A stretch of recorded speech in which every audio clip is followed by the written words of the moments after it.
especially considering what you said was perfectly ethical, legal, and honestly the right thing to do, as you had a joint defense leading up to that point?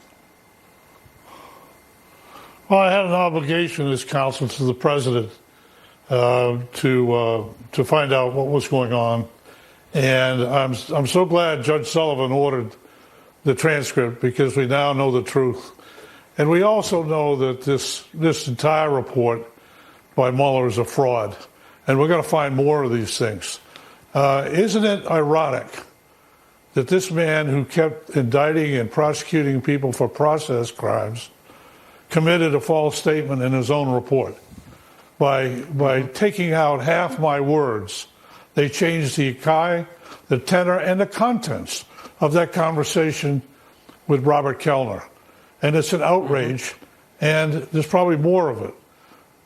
You know, add to this, Professor Dershowitz, that in and of itself is an outrage, because you're literally changing the exact meaning of what the counselor said.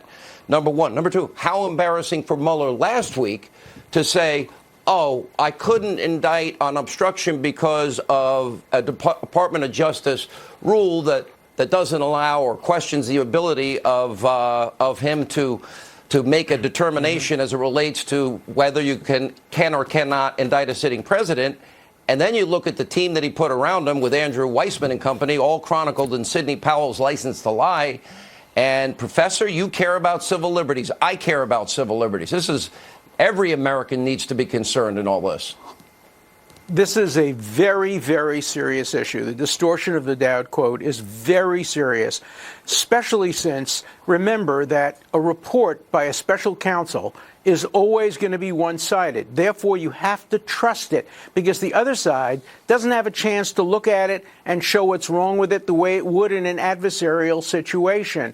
If a lawyer made a representation like that to a court and said, this is the quote, and left out the crucial context, which showed, as John said, that what he discussed was not only absolutely proper, but obligatory for a counsel when you have a joint defense agreement to find out exactly what's likely to be used against your client. This is a very serious matter. We have to find that first.